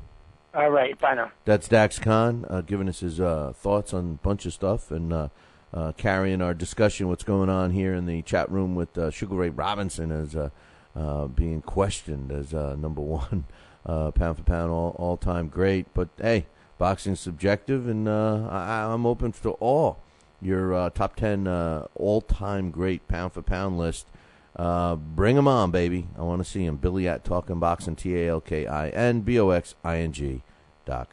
Talking Boxing with Billy C. Every week, 2 hours of the best boxing talk on the radio. Mike Tyson looked like he put on some pounds. He was fat. He went into McDonald's and he just said to them, hey, give me 6 of everything on the menu. He put on 2 watches and covered 2 time zones. I'm talking fat here. Got on a scale the other day and it said, come on, one of you guys got to get off. Last thing I heard is that he jumped into the ocean and he left a ring around the continent. He's fat.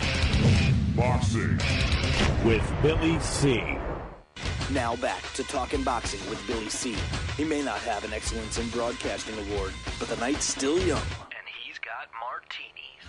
So you never know what may be by morning. It's Talkin' Boxing with Billy C. Talkin' Boxing with Billy C. The one, the only, Don King. Makes me feel good, Billy, to have you, the number one show in the country, Talking Boxing with Billy. So I invite each and every American that's listening to this great show to tune in. Because we want you to be there with Billy and me. St. Jimmy's coming down across the alleyway. Up on the boulevard like a zip gun on parade. Lights up a silhouette. He's just a buttonette. Coming at you on the count of 1.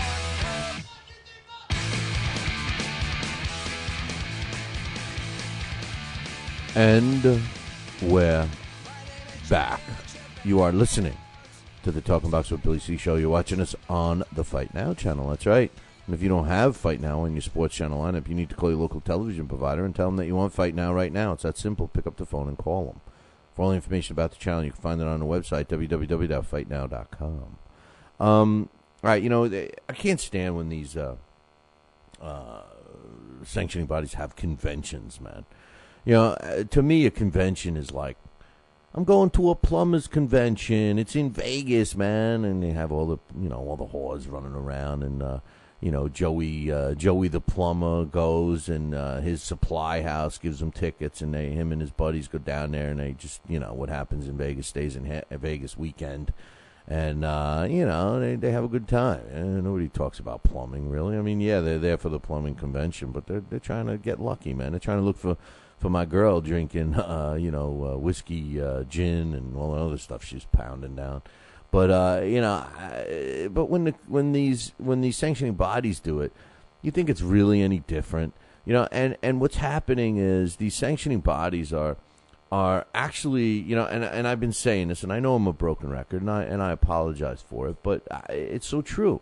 What we have now is you have fighters that become aligned with a sanctioning body, and that's why you see these, easy title defenses and BS mandatories and all of this stuff, because they basically become aligned with the sanctioning body until they get to a point where they don't need the sanctioning body, and then the sanctioning body wants to be aligned with them.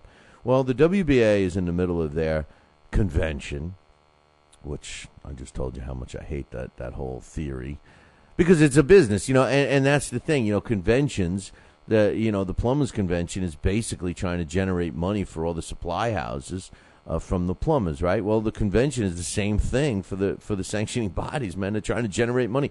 The misconception from boxing fans, at least initially, is that the sanctioning bodies are just providing a belt, but really they make their money from the fighters. The cash cow is the fighter, So. And that's when I put my purist hat on. That's what bothers me the most. But I got some ammunition here. I got some fuel for my fire about the WBA. Now they go back and forth of being the worst sanctioning body in the world. They seem to be switching on and off, in my opinion, with the WBC. But the WBA is on the podium right now. And here's some news that they made that was announced yesterday at their convention in Indonesia. Now, first and foremost, they've given their heavyweight super champion. Okay, now I'm going to apologize right now because it may be tricky to follow the WBA bouncing belts because there's so many friggin' champions in each sanctioning body. Now, remember, we have a world champion. We have a super world champion. We have a diamond champion, which is synonymous with the super world champion. We have an interim champion, which is synonymous with a silver champion. We have a champion in recess. We have a what else do we have? Whatever. All right. Well, we had the other one. We have the number one contender champion. Right. Now we had the World Peace Intercontinental Championship. The heavyweight champion of the world. When someone says to you, "Who's the heavyweight champion of the world?" I mean, come on. If you have to pick one name, I mean, a lot of people say the Klitschkos. The Klitschkos. They're the champion. What do you mean? Is it a two-headed monster or something? Well, if you had to pick one guy. I mean, right now, if somebody said to you, come on, we only look at one world heavyweight champion. Who is it? We're all going to say the same guy, right? Vladimir Klitschko. He's got to be the guy. I mean, you can't make an argument, at least you can't make one that's going to convince me that there's another guy aside from Vladimir Klitschko that's the heavyweight champ. I mean, I know there's a bunch of them, but the guy has to be Vlad, all right? So with that said, and with the juice that Vladimir Klitschko does carry, whether you like him or not, the WBA says at their convention yesterday that Vlad, who happens to be their super champion, has until the end of February, which they're already admitted that they're going to extend, to make a defense against their regular champion, Alexander Povetkin. Otherwise, they're going to strip him of his super champion status. My first question is, why did you strip him of the regular champion status to begin with? Why did you elevate him to super champion after the David Haye fight to begin with? If you were going to make him have a mandatory against the regular champion, there was no reason for them to elevate him to super champion. And when you get elevated, why would you regress and be forced to fight a guy lower than you? To me, it makes no sense. If you're a champion, why are you forced, unless it's a mandatory, why are you forced to fight anyone other than a mandatory? You shouldn't be. So right off the bat, this is BS. And if I'm Vladimir Klitschko, and if I don't want to fight Alexander Povetkin for various reasons, and basically none is because I don't think I can kick his ass if I'm Vladimir, maybe it's just not financially a smart fight. There's so many other fights that he could make a lot more money with. You know what I would do if I'm Vlad right now? I'd say, here's your friggin' belt. It means nothing to me. It means nothing to no one. Your belt is worthless. Ask how many people in the sport of boxing even look at Alexander Povetkin as a champion. No one does. He's a fraud. He's not a champion. He's a fraud. Anybody that fights Hasim, any organization that catapults Hasim Rahman to number one mandatory contender for Alexander Povetkin is a joke in itself. So that's my first hang-up, and there's a lot of them here. My first hang-up is the ultimatum that they're giving Vladimir Klitschko that he's got to defend against Alexander Povetkin by the end of February, but they've already said that they're going to bend on that date, which is a double joke, right? It's a triple joke. Strike 3, you're out, WBA. I spit on you. The cruiserweight champion, we all know, Guillermo Jones, was just stripped of his title. And they elevated the interim title that Denis Ledebev had. Now he's the regular champion, which means the interim title is vacant, and they're going to have a fight between two heavyweights for that vacant title. So whatever, right? Now Guillermo Jones, he gets stripped of his title. Does that mean he gets a shot at the interim belt? No. You know why? Because they already kept him as a champion, really. He's the champion in recess. That means he's got 6 more months to fight what he's going to do. Whether he wants to fight Ledebev or someone else, he's still a champion status. So right off the bat, I mean, you still got 2 champions in the cruiserweight division. And, oh, by the way, you will also have another one soon as an interim. In the super middleweight division, the same as I feel about the heavyweight division. If someone asked you who the champion, now we do have a couple of champions, but who the champion in the super middleweight division is, I mean, most of us are going to say one person, right? I mean, Andre Ward, he's the super middleweight champion of the world, as far as I'm concerned. Well, the WBA has said that Andre Ward, who is their super middleweight champion, it's the WBA super middleweight super champion, is Andre Ward. They're giving him 6 months to fight Brian McGee and Miguel Kessler winner. All right. Now, the Brian McGee Miguel Kessler fight has the regular super middleweight title on the line. The same belt that they elevated and stripped Andre Ward of and made him a super champion. Now, once again, they're forcing him to fight a lesser champion and put his super title on the line. So they're already giving him 6 months that he's got to fight the Miguel Kessler and Brian McGee winner within 6 months. I don't see Andre Ward backing away from that, especially with his promoter who doesn't, shell out any coin. So that means, assuming Miguel Kessler wins that fight, Andre Ward will be traveling over to Denmark, and he'll have to knock out Miguel Kessler, which he could do. No. So another ridiculous statement. How about this one?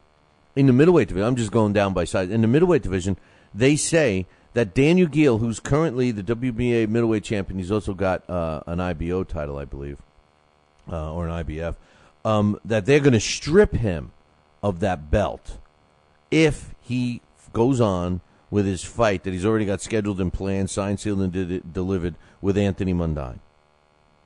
And then they would say that if they strip him, which, by the way, he's their middleweight super champion, because Triple G is their regular old champion. So, are you lost yet? Well, wait, there's more. Paulie Malignaggi, who's their WBA champion, basically has till the end of January to face Diego Chavez. If he doesn't fight Chavez, he gets stripped of his title. Now, I don't have any problem with interim belts being, that the interim belt holder has to fight the champion.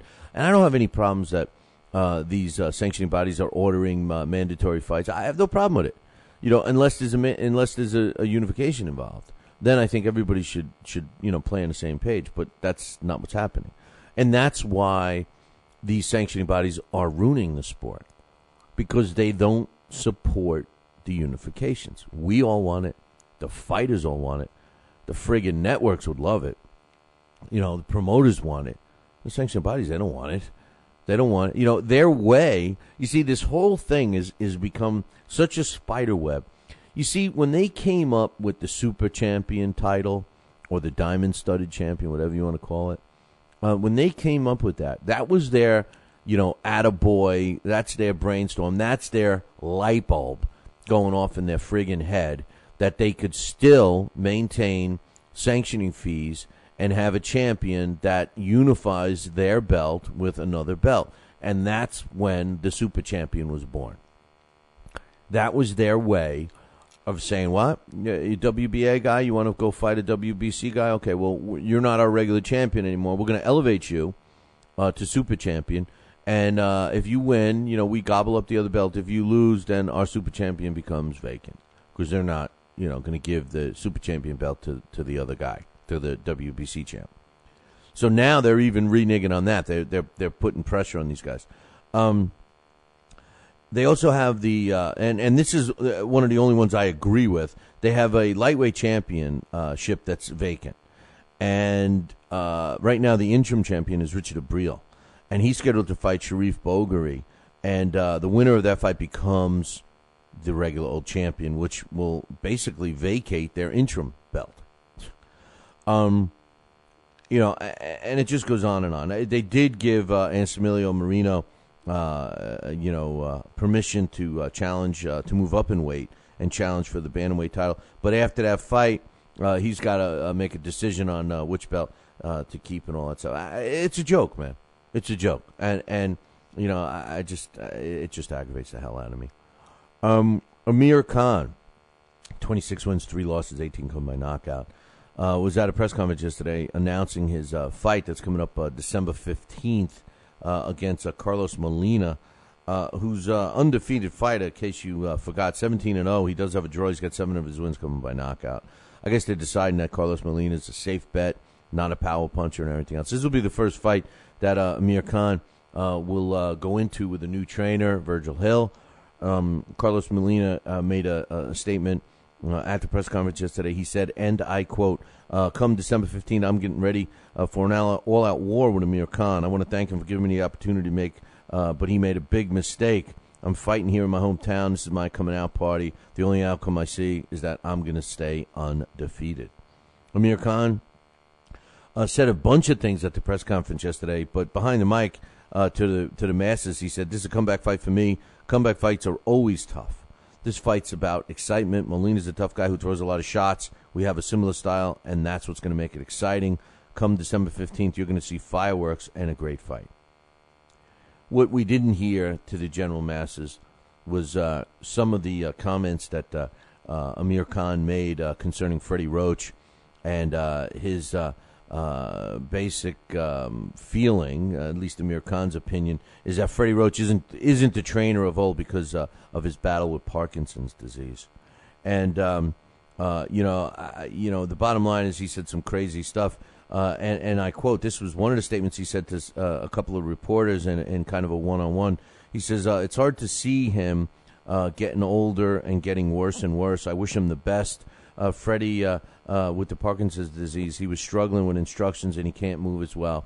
He wasn't training me the way I wanted. Amir Khan has kind of pointed the finger at everyone but himself when he comes up short.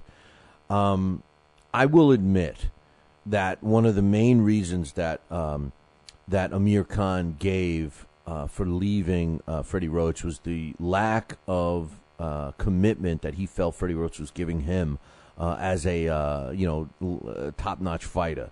Amir Khan feels that his trainer should be focusing on him and not everyone else. for that much, I agree with Amir Khan.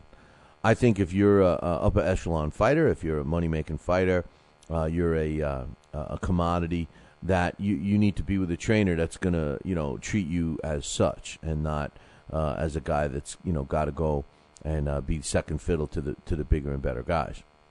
Now, Amir Khan did want to keep Freddie Roach, but gave Freddie Roach an ultimatum like, hey, you can only train me, nobody else. And Freddie Roach said, see you later.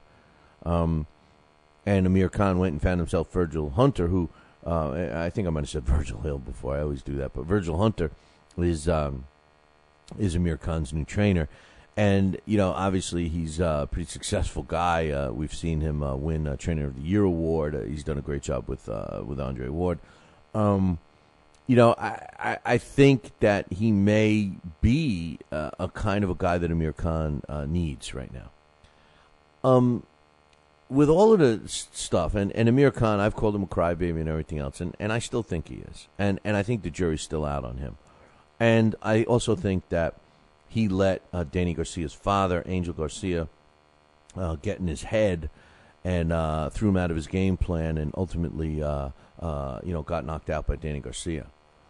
With all that said, and I think that was one of the, biggest reasons for the loss, but the other big reason was Freddie Roach. And Freddie Roach's lack of constructive criticism or lack of instructed,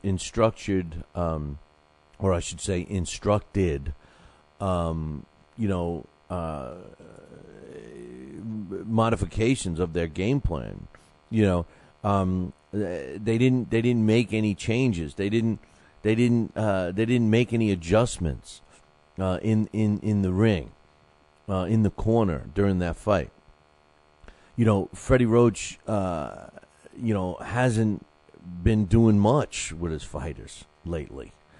We didn't see much of a corner job coming to Manny Pacquiao for his last 4 fights.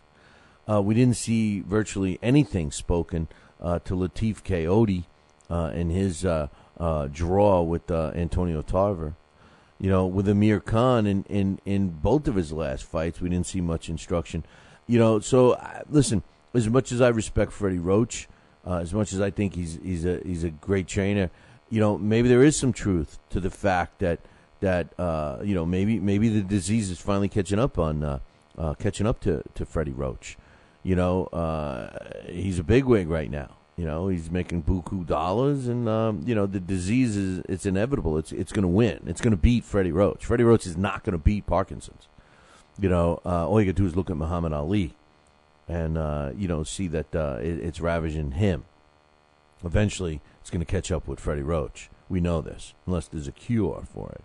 Unless he's got it under control. I don't know enough about the disease, but from what I do know, it's going to catch up with him. Maybe it is right now. Maybe the obvious symptoms of Parkinson's to us is the uncontrollable shakes and all of that stuff. We see that. We've been seeing that with Freddie Roach since he busted out into the mainstream of boxing. But some of the underlying problems that it may have, forming words, understandable words, in the heat of a battle, those adjustments, those statements that a fighter is looking to his trainer for. These fighters are looking to their trainer to get these instructions, these adjustments. They're not coming out of his mouth. Are they not coming out of his mouth because of the disease, or doesn't he have anything to say, or is he thinking about what's going to happen after the event? What's going on? And it wasn't just with Amir Khan. We just said it was with Latif Coyote. It was with Manny Pacquiao. It was with, the fighters he's been in a corner with. He's got a losing streak going on here, ladies and gentlemen. This was a trainer that basically was winning everything.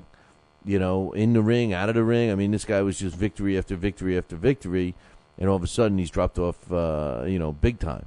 His fighters aren't being competitive. Everybody points to the fight. Oh, Manny Pacquiao, he doesn't have the killer instinct. Oh, Manny Pacquiao doesn't care anymore. Manny Pacquiao's washed up. He's finished. He's this. He's that. Latif Keone, he never had the talent. Amir Khan, no chin. He's a crybaby. He's this and that. I mean, yeah, everybody's making all, but there's one thing in common with all these guys. His name is Freddie Roach.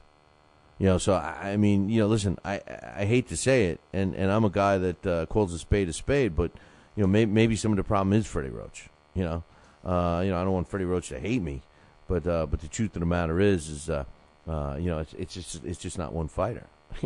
It's several. It's several, and I hope we get to the bottom of it. I think this fight against Molina for Amir Khan is going to show us a lot of things. I think it's an opportunity for Virgil Hill. Again, I said Virgil Hill. I think it's an opportunity for Virgil Hunter as a trainer to show that he can train more than one fighter. I think it's an opportunity for Amir Khan to show that he belongs, and especially if Virgil Hunter can work on some defensive strategy with Amir Khan. I think there's a lot on the line for this fight, and I'm looking forward to it. One last thing. Ricky Hatton, the promoter, put his promoter hat on. He's very happy with Martin Murray's progress as a young fighter. He's 24-0 right now with a draw. He's saying that he's an avoided fighter. Nobody wants to fight this guy. He tried to get him in several fights this year. Everybody turns him down.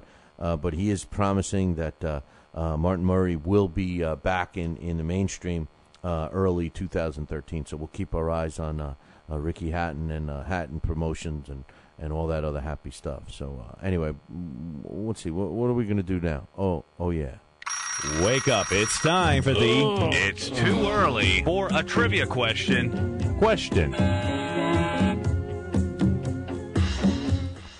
Today's It's Too Early for a Trivia Question is being brought to us by Gleason's Gym in Brooklyn, New York. That's right. Check them out on our website, BillyCBoxing.com. Forgot the website. BillyCBoxing.com. And check out the banners. You can't miss them for Gleason's Gym. Just click that. You'll get directed right to their website, or you can call them directly. 718-797-2872. That's 718-797-2872. Gleason's Gym, Brooklyn, New York. Tell them Billy C sent you, and that demand a Billy C discount for anything that you may be purchasing or signing up for or whatever.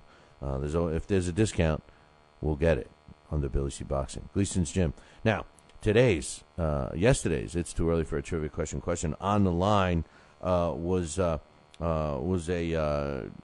collector's edition phone card courtesy of Pugilistica.com. It features Rocky Marciano knocking out Jersey Joe Walcott. Sorry, James Carl. In the famous disfiguring knockout punch. This was a collector's edition phone card that was issued in the 1990s commemorating the great fight from both Hall of Famers. And the question was fairly easy one, apparently, because I got about 17 correct answers. But the first one that knew it was, let me read the question. Who was known as El Chapo? Who was known as El Chapo? And by the way, Dave Murphy is wondering who was Greased Lightning. It was Midget Wolgast, by the way. That was a couple of days ago. I know he missed the answer yesterday. But yesterday's trivia question, which we asked yesterday, who was known as El Chapo? Well, my man Elias Riviera out of Madison, Wisconsin, was actually the first one. He was in the chat room and answered the question correctly, was the first one to get it correct. He knew that Edwin Rosario was actually known as El Chapo.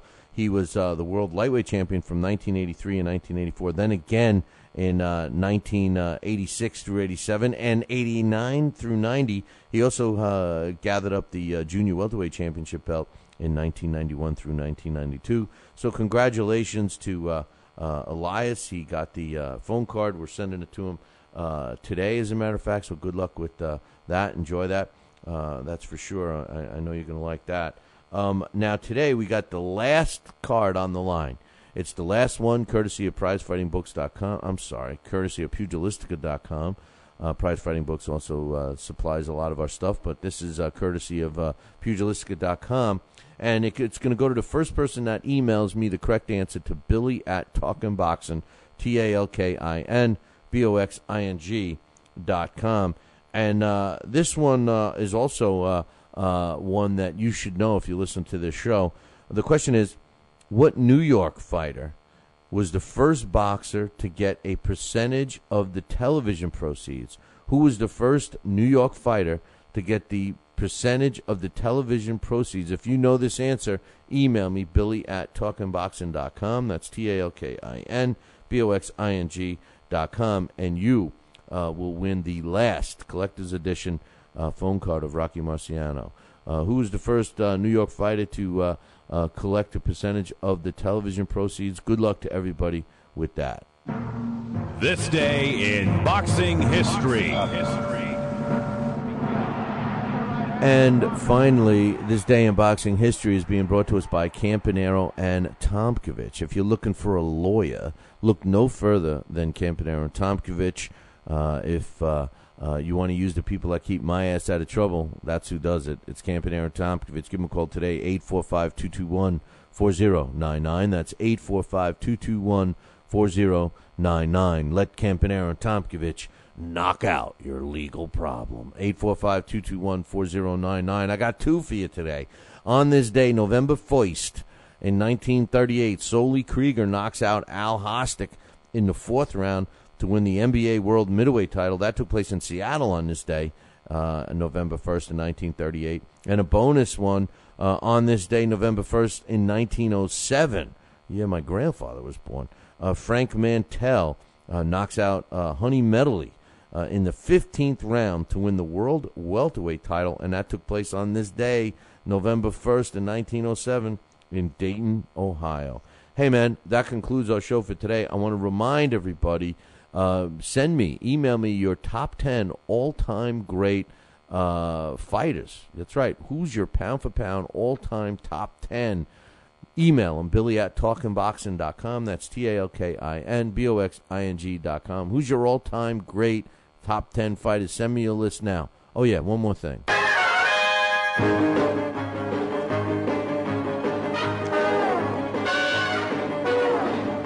Make sure you tune in tomorrow morning, same bat time, same bat channel.